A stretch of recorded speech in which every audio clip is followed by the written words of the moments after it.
She's just a walking ATM, but we have to pretend we care. Those words from my own mother still echo in my mind every single day. I'm Harper Thompson, 38 years old, and for 15 years, I financially supported my entire family while they secretly despised me for it. That accidental phone call revealed everything, but what happened at our family reunion was even more shocking. If you're watching this, please subscribe and let me know where you are watching from. I never imagined that being the responsible daughter would become my greatest curse, or that the family meeting about my grandparents' estate would become the day I finally stood up for myself. For 15 years, I'd been the perfect eldest daughter. Every month, like clockwork, $8,000 left my account and went straight to my parents.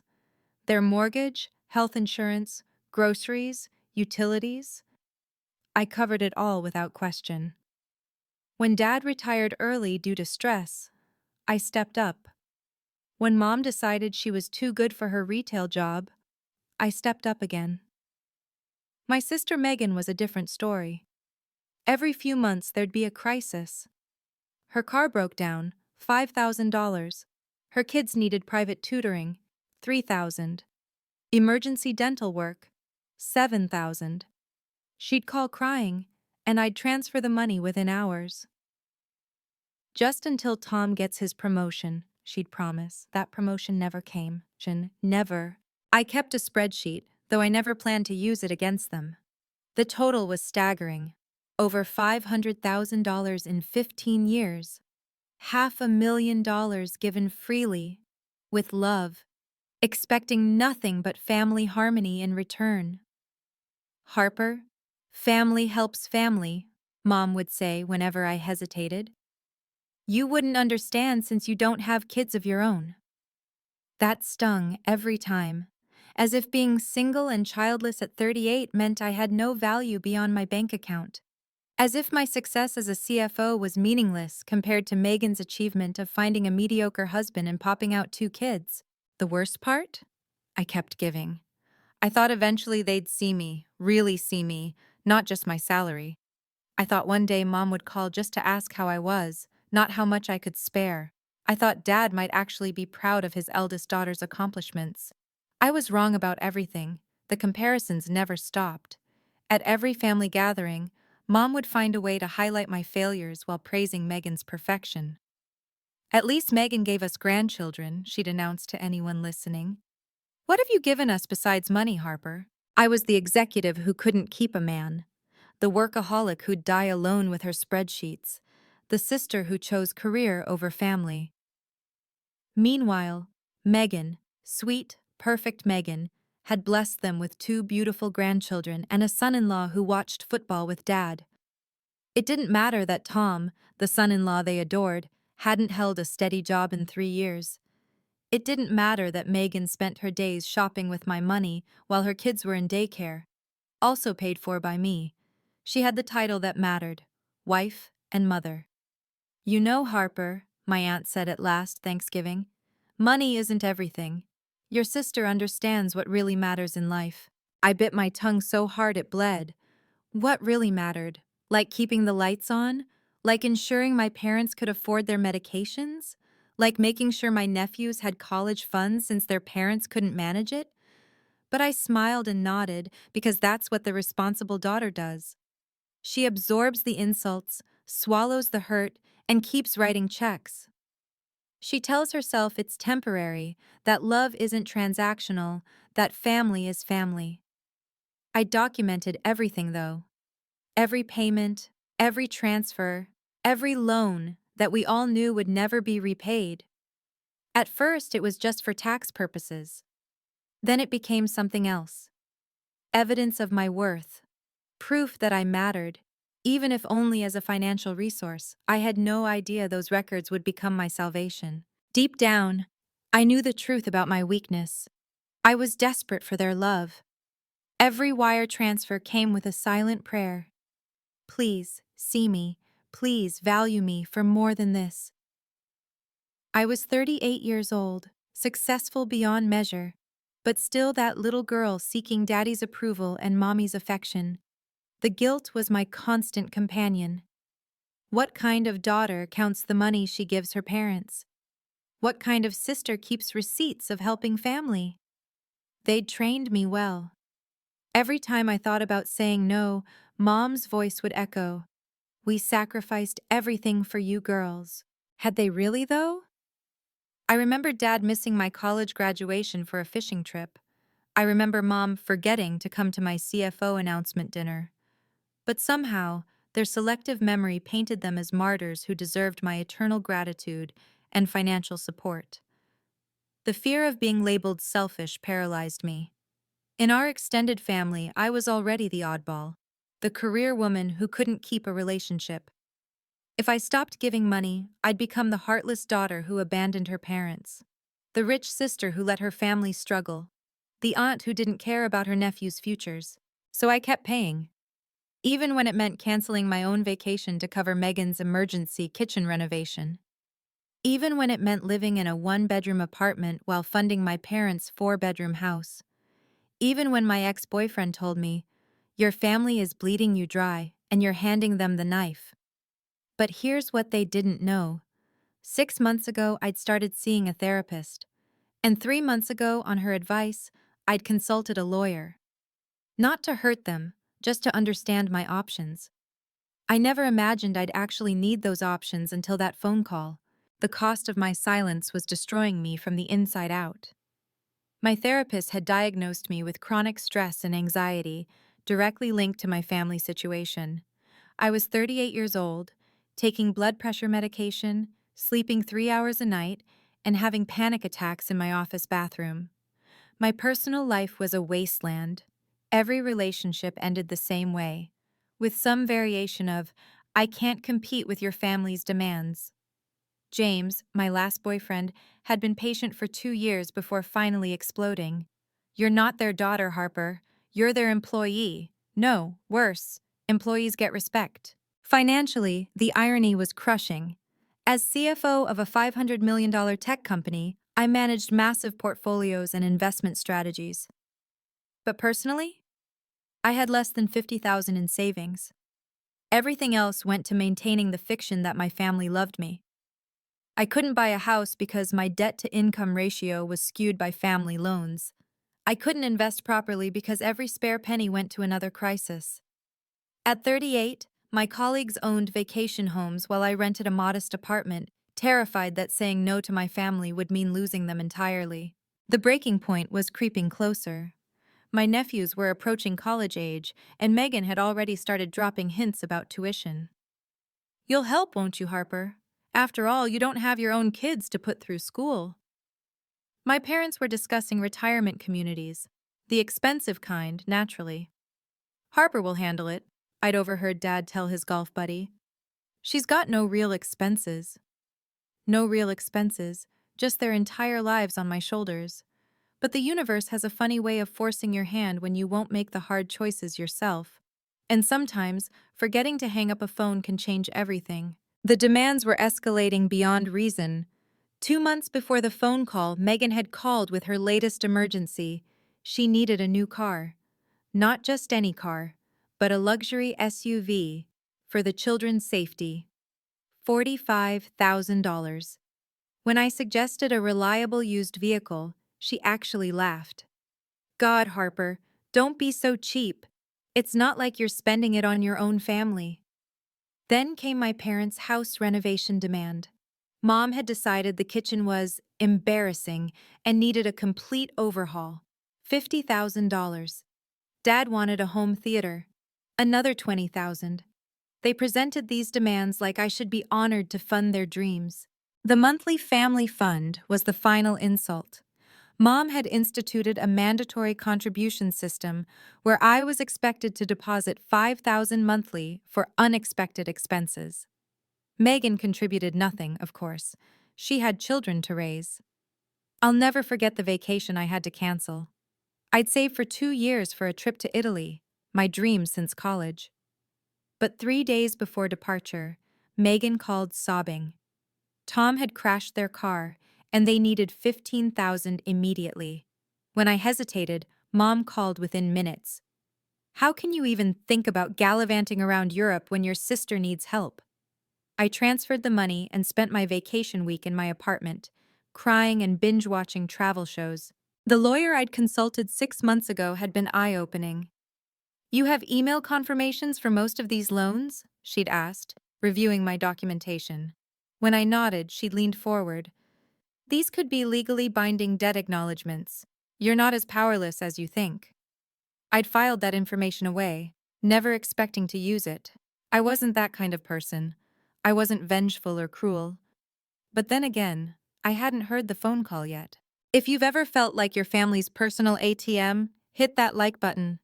I know how exhausting it is to give everything and receive nothing but criticism in return. Comment below if you think I should have confronted them sooner or if waiting was the right move. And please subscribe if you want to see how this story ends, because what happens next at the family meeting will shock you. Let's continue. The call that changed everything started innocently enough. It was a Thursday evening, and I'd just finished a 16-hour day at work. Mom called, as she did every month around this time, for her usual deposit. But this time, I had to refuse. Mom, I can't transfer the extra money this month.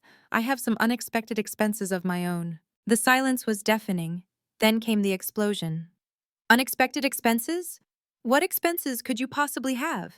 You don't have children. You don't have a real family. This is unacceptable, Harper. Mom, I just need 1 month. We're done discussing this. Goodbye. The line went quiet, but not dead. I was about to hang up when I heard Mom's voice, distant but clear. She must have put the phone down without ending the call. Can you believe her? Mom's voice was different now, harsh, unfiltered. She said she can't help this month. That ungrateful brat. Dad's voice rumbled in response. What's her problem now? Unexpected expenses, she claims. As if we believe that. Then I heard another voice that made my blood run cold. Megan was there. Is she seriously refusing to pay? After everything? Don't worry, Mom continued. She'll cave. She always does. We just need to apply more pressure. I should have hung up. I should have ended the call and pretended I'd heard nothing. But something made me stay on the line. Some masochistic need to know what they really thought of me. For 47 minutes, the phone stayed connected. For 47 minutes, I listened to my family plan their next manipulation, discuss my pathetic life, and calculate how much more they could extract from me. And then came the words that shattered my heart completely. Living with her presence is absolutely miserable, Mom said, her voice dripping with disgust. But we need the money, so we pretend.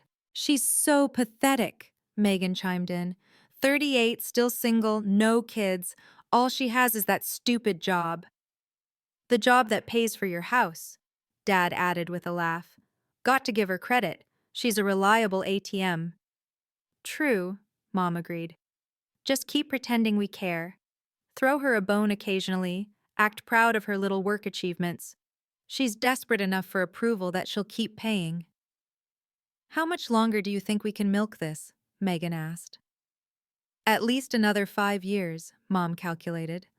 By then, we'll have enough saved for a comfortable retirement, maybe 10 years if we play it right. Is she really that stupid? Megan's voice was incredulous. She actually believes we love her? The silence that followed was brief but devastating. Then Mom spoke again. Love her? Please! How can you love someone so fundamentally unlikable?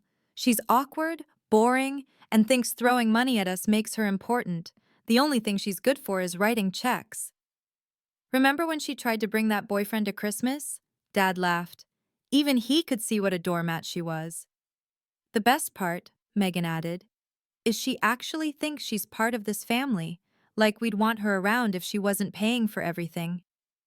I sat in my car, phone pressed to my ear, tears streaming down my face, but I didn't hang up.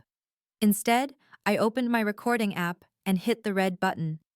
If they wanted to destroy me, they'd do it on the record. The conversation continued for another 20 minutes, each word another nail in the coffin of our relationship. Then came the moment that transformed my heartbreak into rage. Megan suddenly burst into laughter, not just a chuckle, but full-bodied hysterical cackling that went on for 30 seconds. "Oh my God," she gasped between laughs. "She actually believes we love her. This is hilarious. Remember last week when she sent that pathetic text about feeling lonely? I almost felt bad for a second." "Don't feel bad," Mom said coldly. "She chose this life. Career over family, money over relationships. We're just taking advantage of what she values most, being needed." "The funny thing is," Megan continued, still giggling, "she could have had a real family if she wasn't so insufferable. But who would want to marry that? She's like a robot with a bank account." Dad finally spoke up, and for a moment, I had hope. Maybe he'd defend me. Maybe. "5 more years," he said firmly. "We stick it out 5 more years, then we're set for life. Just keep her isolated, keep her feeling guilty, and keep those checks coming." "Should we be worried about her finding someone?" Megan asked. "What if she gets married and cuts us off?" Mom laughed, a cruel, confident sound. "Look at her. Who's going to want a 38-year-old workaholic with family baggage? No, she's ours until we're done with her." "5 more years of this ATM," Megan repeated, "and we're set for life." They all laughed together, my parents and my sister, united in their conspiracy to bleed me dry. The recording captured every second of their joy at my expense. I sat in that parking lot for an hour after they finally hung up, replaying the recording, each word searing into my memory. Then I called my lawyer. "Can you meet me tomorrow morning? It's urgent." The next morning, I sat in my lawyer's office with the recording playing between us. Sarah Martinez, Esquire, had been recommended by my therapist as someone who specialized in family financial disputes. Her face remained professionally neutral as she listened, but I caught the flash of anger in her eyes. "First," she said, pulling out a legal pad, "this recording is admissible since you were party to the call. Second, those emails where they acknowledged borrowing money? Those are gold." She pulled up my documentation on her computer. 5 years of meticulous records, emails, text messages, bank transfers. "Harper, with these email confirmations, we can establish legally binding debt agreements. They've acknowledged in writing that these were loans, not gifts." "What about the ones they called gifts?" I asked. "Those are gone. But the loans?" She smiled. "We're talking about $285,000 in documented debt. Here's what we're going to do." She outlined a plan that was brilliant in its simplicity. Create retroactive loan agreements based on their own email acknowledgments. Include standard interest rates. Set repayment terms. Make it all completely legal and above board. "But I need them to sign." "No," Sarah interrupted. "Their emails already constitute acknowledgement. But here's the clever part. We're going to send them reminder emails about their outstanding debts. Based on their past behavior, they'll likely respond dismissively, further confirming the debts exist." She was right. Within days, I had responses from all three. "Mom, don't be dramatic, Harper. You know we'll pay you back eventually." "Dad, these things take time. Family doesn't rush family." "Megan, seriously? You're keeping track? How petty." Perfect. Each response was another legal acknowledgement. "Now we wait," Sarah advised, "for the perfect moment to present this." That moment would come sooner than expected. 2 weeks later, the universe handed me the perfect opportunity. My grandmother's estate, worth roughly $2 million, was finally being distributed. She'd passed 6 months ago, and the family meeting to discuss the inheritance division had been scheduled at my Uncle Richard's house. I knew my parents and Megan had been planning this for months. They'd even tried to get me to sign a preliminary agreement to keep things simple. The document essentially stated I'd take a minimal share since I didn't have a family to provide for. What they didn't know was that I'd been named in Grandma's will specifically. She'd always seen through their treatment of me, though she'd never interfered directly. But she'd left me something they couldn't manipulate: a direct inheritance clause that required my presence and consent for any distribution. Sarah helped me prepare everything: the loan documents, properly formatted and notarized, the email evidence, organized chronologically, the recording transferred to multiple devices for backup, and most importantly, a new document, a debt collection notice with a 90-day payment deadline. Remember, Sarah coached me, stay calm, present facts, not emotions. Let them hang themselves with their own words. Will you come with me? I asked. She smiled. I'll be there, but not as your lawyer. As far as they know, I'm just your friend Sarah from book club. We don't reveal my profession unless absolutely necessary. The night before the meeting, I couldn't sleep. 15 family members would be there. Aunts, uncles, cousins, everyone with a stake in Grandma's estate. My parents had no idea that their ATM was about to make a withdrawal. I looked at myself in the mirror that morning. 38 years old, successful, accomplished, and done being their victim. Today, everything would change. Uncle Richard's living room was packed with family members, all seated around his massive dining table that had been brought in for the occasion. 15 relatives, 3 generations, all gathered to divide Grandma's fortune. The air was thick with anticipation and barely concealed greed. I arrived with Sarah, who everyone assumed was just a friend. We sat strategically near the speaker system, where my phone would project clearly. My parents and Megan had positioned themselves at the head of the table, already acting like they were running the show. Before we begin, Mom announced, standing with false authority, we should address the elephant in the room. Harper, as you don't have children or a real family to support, we think it's only fair that your share be minimal. Heads nodded around the table. Of course they agreed. More for them. After all, Megan added with fake sweetness, some of us have real responsibilities, children who need college funds, families to raise. Harper just has herself. Exactly, Dad chimed in. Harper's been blessed with a good job. She doesn't need inheritance money like the rest of us. Aunt Patricia nodded enthusiastically. That's very sensible. Family money should go to actual families. Uncle Richard looked uncomfortable but said nothing. Cousin Janet actually smiled, already calculating her increased share. Mom pulled out a document, the one they'd tried to get me to sign weeks ago. Harper, we've prepared something to make this simple. You'll receive $50,000, and the rest will be divided among those with real family needs. Just sign it, sweetheart, Dad said, his voice dripping with false affection. Don't make this difficult. Sarah squeezed my hand under the table. Stay calm. Wait. The document was passed down the table toward me, everyone watching expectantly. The humiliation continued as the document sat in front of me. I didn't touch it, which seemed to agitate them. Harper's always been difficult about money, Megan announced to the room. Even though she has no one to spend it on. No husband, no children, just her lonely little apartment and her spreadsheets. Several relatives chuckled. My cousin Mark actually said, must be nice having all that money and no responsibilities. That's the problem, Mom sighed dramatically. Harper's never understood what real sacrifice means. She thinks working long hours at her computer is hard. Try raising children, try maintaining a marriage.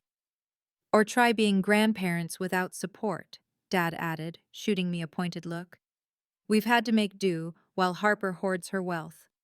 Aunt Patricia leaned forward. Harper, dear, don't you think it's selfish to take inheritance meant for families? You could afford to be generous here. She won't, Megan predicted with a cruel smile. Harper only cares about money. It's why she's alone. No man wants a woman who counts pennies and keeps receipts on her own family. Remember Christmas? Uncle Tom laughed. She actually asked when we'd pay back the money we borrowed for the emergency roof repair, as if family keeps tabs like that. The entire room was laughing now, at my expense. The unmarried, childless, selfish Harper who valued money over family. Sarah's hand on mine was the only thing keeping me grounded. Just sign it, Mom commanded, her patience wearing thin. For once in your life, think about others. I looked around the room at 15 faces, all expecting me to roll over and accept their judgment. None of them knew about the recording on my phone, waiting to destroy their assumptions. I stood up slowly, my phone in my hand. The pressure intensified as I remained standing, silent, phone in hand. They mistook my calm for hesitation. "Oh, for God's sake," Uncle Richard finally spoke. "Harper, your grandmother would want the money going to the next generation. Sign the paper and stop being selfish." "Selfish?" Cousin Janet piled on. "That's Harper's middle name. Single, childless, and greedy. What a combination." My own father stood up, his face red with frustration. "Harper Thompson, you will sign this document right now. You've embarrassed this family enough with your stubborn independence. The least you can do is show some grace here." "Grace?" Megan laughed bitterly. "Harper doesn't know the meaning of the word. She probably has a spreadsheet calculating how much this inheritance will earn her in interest." Mom pulled out her final manipulation. "Your grandmother is watching from heaven, Harper. She'd be ashamed of your greed. We raised you better than this." "Did you?" I finally spoke, my voice eerily calm. Everyone leaned in, expecting capitulation. "Just sign it." Mom pushed the pen toward me. "Don't make this harder than it needs to be." Tom, Megan's husband, decided to add his wisdom. "Harper, your sister has 2 kids to put through college. What do you have? A cat? Maybe it's time to think about family legacy instead of your bank account." The pen sat there between us, waiting. 15 pairs of eyes bore into me, each person certain they were on the right side of this moral argument. The unmarried aunt should sacrifice for the real families. "Before I sign anything," I said quietly, placing my phone on the table, "I think everyone should hear something. A conversation from 2 weeks ago." Mom's face went pale. "Harper, what are you—" I pressed play. "Can you believe they actually prepared documents for me to sign away my inheritance? If your blood is boiling right now, you're not alone." I sat there for 5 minutes in complete silence while 15 family members stared at me, waiting. What I did next changed everything. Before we continue, please hit subscribe and ring the notification bell. Comment justice if you think they deserved what's coming. Now, let me show you how I turn the tables. "Before I sign anything," I repeated, my finger hovering over the play button, "I think everyone should hear something important. This is a conversation from 2 weeks ago." "Harper, this is not the time," Mom started, but I'd already pressed play. The phone speaker was crystal clear, volume at maximum. Mom's recorded voice filled the room. "She's just a walking ATM, but we have to pretend we care." The room went silent. Forks stopped moving. Breathing seemed to pause. "Living with her presence is absolutely miserable, but we need the money." I watched Mom's face drain of all color. Dad's mouth fell open. Megan shot up from her chair. "Turn that off!" Megan shrieked, but I held the phone high, out of reach. The recording continued. "She's so pathetic. 38, still single, no kids. All she has is that stupid job." Aunt Patricia gasped. Uncle Richard's eyes went wide. Cousin Janet covered her mouth in shock. "How can you love someone so fundamentally unlikable? She's awkward, boring, and thinks throwing money at us makes her important." Tom, Megan's husband, turned to stare at his wife, his face a mask of confusion and growing anger. "The only thing she's good for is writing checks." The room was tomb silent except for the recording. Every cruel word, every calculated plan, every moment of their conspiracy played out for all 15 family members to hear. Their laughter about me being their ATM for life echoed off the walls. When Megan's recorded cackle filled the room, "She actually believes we love her. This is hilarious." Several relatives physically recoiled. The recording played for 5 full minutes. 5 minutes of my family revealing their true nature to everyone who mattered. When it finally ended, the silence was deafening. "But wait," I said calmly. "There's more." The silence shattered as Megan lunged for my phone.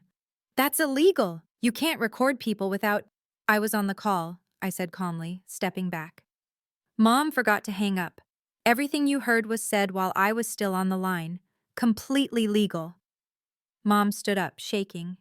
You don't understand the context. The context? Uncle Richard interrupted, his voice cold. Linda, we just heard you call your own daughter an ATM. What context makes that acceptable? It was a joke, Dad tried desperately, like we were just venting. 5 more years of this ATM and we're set for life, I quoted verbatim. Hilarious joke, Dad. Aunt Patricia looked disgusted. My God, Linda, your own daughter? Tom turned to Megan, his face red with rage. You borrowed how much from your sister, and you laughed about it? Everyone calm down, Mom tried to regain control. Harper's obviously upset about something. Stop. I pulled out a folder from my bag, thick with documents. Let's discuss some numbers. Over the past 15 years, I've given my family over $500,000. Gasps echoed around the room. Of that amount, I continued, opening the folder, $285,000 were loans. Loans that Mom, Dad, and Megan confirmed via email. I pulled out printed emails, holding them up. Would you like me to read these aloud too? Here's one from Mom. Don't worry, Harper, we'll pay you back when we can. Here's Megan. It's just a loan, I promise. You kept records? Megan whispered, horrified. I'm a CFO, I said simply. Of course I kept records, which brings me to my next point. Sarah stood up beside me, and I saw Mom's eyes narrow, trying to place her. I'd like everyone to meet Sarah Martinez, my attorney. Attorney? Mom's voice cracked. You brought a lawyer to a family meeting? You tried to make me sign away my inheritance, I replied. Seems like the perfect time for legal representation. Sarah stepped forward, every inch the professional. Based on email confirmations and documented transfers, Mr. and Mrs. Thompson, along with Megan Smith, owe my client $285,000 in outstanding loans. This is ridiculous, Dad shouted. Family doesn't sue family. Who said anything about suing? I pulled out another document. Yet. The room was electric with tension. Uncle Richard looked impressed. Aunt Patricia seemed to be doing mental calculations. Tom was staring at Megan like he'd never seen her before. Here's something else you don't know, I continued, my voice steady. I'm not just a CFO. I'm the Chief Financial Officer of Nexus Technologies, a company worth $500 million. My annual salary is 4 times what this family has ever seen. That's impossible, Megan stammered. You live in a 1-bedroom apartment. Because every spare penny went to you, I shot back. While you called me pathetic and unlikable, I was managing portfolios worth more than this entire inheritance. Cousin Janet whispered, Holy shit. But here's the thing, I said, looking directly at my parents. I never cared about the money. I would have given you everything freely, lovingly, if you had just loved me back. Or even pretended convincingly. Mom tried one last manipulation. Harper, sweetheart, you misunderstood. No, I cut her off. I understood perfectly.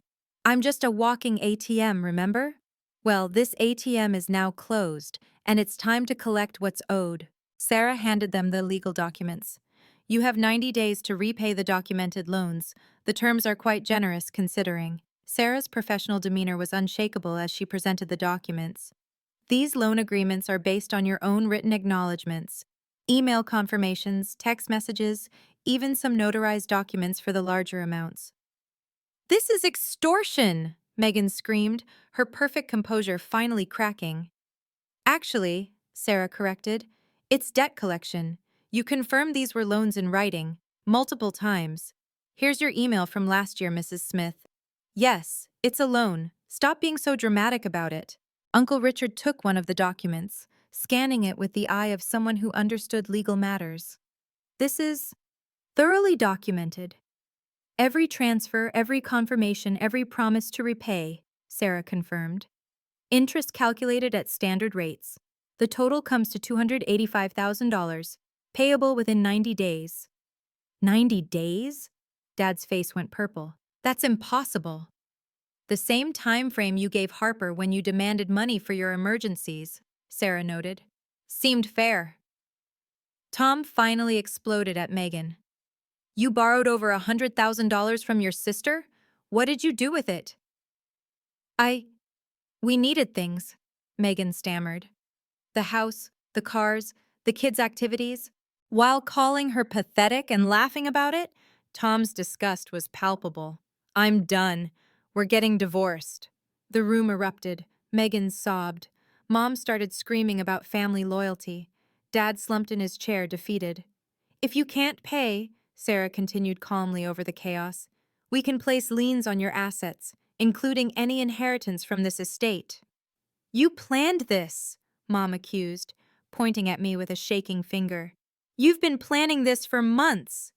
6 months, actually, I confirmed. Since I finally realized you'd never love me, only my money, so I decided to make it official. This is business now. You can't sue family, Mom repeated desperately, as if saying it enough would make it true. This is cruel, Harper. We raised you. You raised me to be your retirement fund, I corrected, and now that fund is demanding repayment. After everything we've done for you, Dad started. What exactly? I interrupted. Missing my college graduation, forgetting my promotions, calling me unlikable and boring while taking my money? Please, list everything you've done for me, not to me. Megan was hyperventilating. I have children. You can't take money from children. I'm not taking anything, I clarified. I'm collecting what you owe, what you borrowed, what you confirmed in writing you would repay. Aunt Patricia spoke up. Linda, Robert, is this true? Did you really take that much from Harper? It was family help, Mom insisted. She offered. Every time I tried to say no, you called me selfish, I reminded them. You used guilt, manipulation, and emotional blackmail. Well, those are just words. These, I tapped the legal documents, are contracts. Uncle Richard cleared his throat. I think Harper is within her rights here. Thank you, I nodded to him. As for the inheritance, I'll sign whatever you want. I don't need Grandma's money, but it will be used to offset what you owe me if you can't pay. This is insane, Megan wailed. Harper, please, we're family. No, I said firmly. Family doesn't laugh about using each other. Family doesn't call each other fundamentally unlikable. Family doesn't plan to milk someone for 5 more years. Sarah added, the clock starts today, 90 days. We'll accept payment plans with proper documentation. The room was in chaos, but I felt oddly calm. For the first time in 15 years, I was free. I picked up the inheritance waiver they'd prepared and signed it without hesitation. There. I want nothing from Grandma's estate. Use it to pay what you owe me. You're giving up $2 million?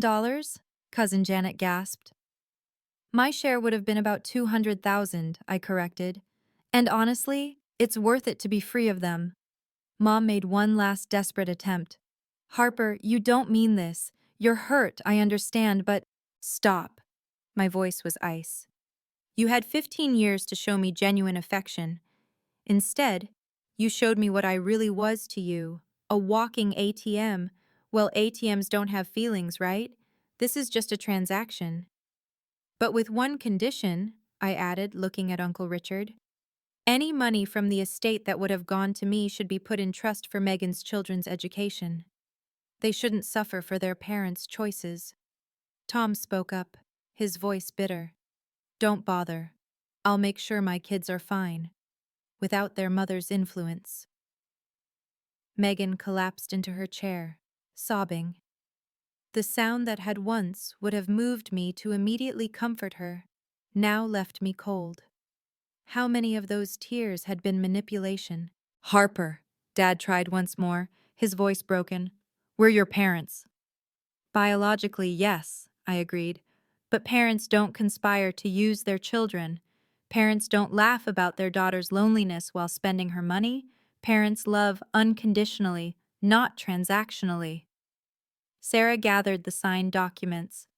We'll send copies to everyone involved.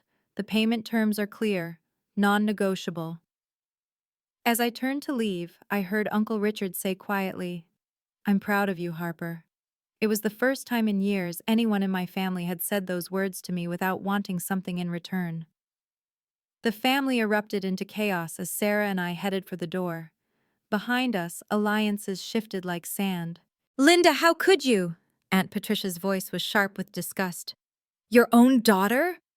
"You don't understand," Mom wailed. "She's always been difficult." "Difficult?" Uncle Richard's voice boomed. "She paid your bills for 15 years while you called her an ATM," Cousin Mark spoke up. "I always wondered how you afforded that house renovation. Now we know. You bled Harper dry." "And laughed about it," Cousin Janet added, her earlier mockery of me completely forgotten. "That recording? That was evil." Tom's voice cut through the noise. "Megan, we're done. I'm filing tomorrow. You borrowed $100,000 from your sister while we were supposedly saving for the kids' college?" "It was for us," Megan screamed. "For our family." "While destroying hers?" Tom shot back. "I'm disgusted. My children won't grow up thinking this is normal." Uncle Richard stood up, commanding attention. "I'm appointing myself executor of the estate distribution. Every penny that would have gone to Harper will go into that education trust, as she requested. Linda, Robert, Megan, your shares will be evaluated against what you owe Harper." "You can't do that," Dad protested. "I can and I will," Richard said firmly. "Harper showed more grace in 5 minutes than you've shown in 15 years. She's protecting your grandchildren while you picked her bones." As we reached the door, I heard Aunt Patricia say, "I'm ashamed to be related to you, Linda. That girl deserved so much better." The last thing I heard before the door closed was Mom's wail. "This is all Harper's fault." Even now, she couldn't take responsibility. But it didn't matter anymore. I was free. The immediate aftermath was swift and brutal. Within hours, my phone was flooded with messages I didn't read. Sarah fielded the legal threats, all empty. The email confirmations were ironclad. 3 days later, Tom made good on his threat. Megan was served with divorce papers. He'd discovered more than just the loans. She'd been hiding money in secret accounts while claiming they were broke. Money that came from me. "Your sister called," Sarah informed me a week later. "Crying, begging for you to call off the debt collection. Her husband's lawyer is using it in the divorce." "And?" "I told her all communication goes through me." She hung up. 2 weeks in, my parents tried a different approach. They showed up at my office building, but security turned them away. I'd anticipated this and put them on the no-access list. "Your mother made quite a scene," the security chief told me. "Claimed you'd kidnapped her daughter. We had to call the police." The police report would later help my case. A month later, reality hit them hard. To make the first payment, they had to sell Mom's luxury car, the one I'd bought her for her 60th birthday. The irony wasn't lost on anyone. 20,000 down, Sarah reported. 265 to go. Megan had to get a job, her first in 10 years. The same week, she lost primary custody of her children. Tom's lawyer had played the recording in court. The judge was appalled that she'd involved her children in defrauding their aunt. "My kids asked why Aunt Harper doesn't visit anymore," Tom texted me. "I told them the truth. Their mother hurt you badly. They want to apologize for her." "They have nothing to apologize for," I replied. "They're welcome in my life anytime." I left that family meeting with my head high and my conscience clear. The first thing I did was block their numbers. All of them. Mom, Dad, Megan. For the first time in my adult life, my phone was silent. No guilt trips, no emergency requests, no emotional manipulation. Sarah became my shield, handling all communication with professional detachment. "Your mother sent another email," she'd update me weekly. "Still claiming you're destroying the family. I filed it with the others." I started therapy twice a week instead of once. Dr. Chen helped me process the grief. Not for the family I'd lost, but for the family I'd never actually had. "You're mourning an illusion," she explained. "The hardest part is accepting they never loved you the way you deserved." I moved to a new apartment, a beautiful two-bedroom in a building with security. For the first time, I decorated for myself, not worried about saving money for the next family emergency. My work performance, already strong, soared. Without the constant stress and financial drain, I negotiated a promotion and a 30% raise. My CEO pulled me aside. "Harper, you seem different, lighter. Whatever you've done, keep doing it." I started saying yes to social invitations I'd previously declined to save money. I joined a book club, where I'd actually met Sarah months before the confrontation, though she wasn't my lawyer then, just a friend who'd mentioned her profession in passing. I went on dates without worrying about introducing someone to my toxic family. I traveled, finally took that trip to Italy I'd dreamed about. Most importantly, I learned to love myself the way my family never had. I was enough, with or without their approval. I'd always been enough. The freedom was intoxicating.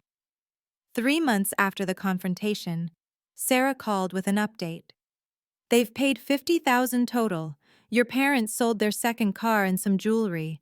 Megan's been working double shifts at a retail store. And the rest? They're negotiating with the estate lawyer. They'll likely need to use their entire inheritance to cover the debt." I felt nothing. No satisfaction, no guilt, just peace. "There's more," Sarah continued. "Your Uncle Richard called. The family is having Thanksgiving without your parents and Megan. You're invited if you want." I went. It was the first family gathering where I felt genuinely welcomed. Aunt Patricia hugged me tightly. "We should have seen it, Harper. I'm so sorry." "You couldn't have known," I assured her. "They were very good at their act." Uncle Richard raised a toast. "To Harper, for showing us that setting boundaries isn't cruel, it's necessary." The $50,000 my family had paid? I donated every penny to a charity supporting elderly people abandoned by their families. The irony was intentional. My parents had planned to use me for their retirement, and now that money helped those whose families had actually abandoned them. Tom brought my nephews to visit me the next week. "Aunt Harper," the older one said quietly, "Mom told us you were mean. But Dad showed us all the birthday cards you sent that she threw away. We're sorry." "You have nothing to apologize for," I told them, hugging them tight. "You're always welcome here." 6 months later, I met Marcus at a conference. Kind, employed, emotionally available Marcus, who couldn't understand why anyone wouldn't love me. "Your family's loss," he said simply after I told him everything. "Their absolute loss." For the first time in my life, I believed it. The most profound change wasn't the money I saved or the stress that lifted. It was discovering who I really was without their weight on my shoulders. At 38, I was finally learning to live for myself. I'd spent so many years believing their narrative that I was unlikable, awkward, worthless beyond my bank account. But as I built a life without them, I discovered the truth. I was funny. My coworkers actually enjoyed my company. I was caring. My real friends valued my loyalty. I was accomplished. My success came from talent, not just long hours hiding from loneliness. The family I'd tried to buy had never existed, but the family I chose, Sarah, who'd become a true friend beyond legal matters, Uncle Richard and Aunt Patricia, who checked in weekly, Tom and my nephews, my book club, my colleagues who'd become friends. They showed me what real connection looked like. "You know what's funny?" Marcus said one evening, 6 months into our relationship. "You keep waiting for me to reveal some ulterior motive, like you can't believe someone would just love you." He was right. They'd trained me to believe love was transactional, that I had to earn it, pay for it, suffer for it. But real love, I was learning, was freely given and received. Dr. Chen called it post-traumatic growth. Some people break under trauma, others break free. You've done the latter. I thought about Mom's words often. Fundamentally unlikable. For 15 years, I'd believed her. But now I knew the truth. The only thing fundamental about me was my worth, which existed regardless of what I could provide. My bank account grew, but more importantly, so did my self-respect. And that was something no one could withdraw from. Setting boundaries with family isn't cruel. It's the ultimate act of self-love. For 38 years, I'd confused being needed with being loved. But need isn't love, use isn't affection, and family isn't defined by blood, it's defined by who shows up for you without a price tag attached. My parents and sister taught me the most valuable lesson of my life, though not the way they intended. They showed me that I was worth more than what I could provide, that my value didn't decrease based on someone's inability to see it. Today, I'm 40, engaged to Marcus, and closer to my nephews than ever. My parents? They paid their debt using the inheritance, and we haven't spoken since. Megan still sends angry emails through lawyers. But I'm free. Your worth isn't measured by what you give, but by who you are. And you, like me, are enough. You've always been enough. If my story resonated with you, please share it with someone who needs to hear this. Setting boundaries with toxic family isn't cruel, it's necessary. What's the hardest boundary you've had to set? Let me know in the comments. And if you believe people should respect those who help them, hit that like button. Subscribe for more stories about standing up for yourself and finding your worth. Remember, you deserve love not because of what you provide, but because of who you are.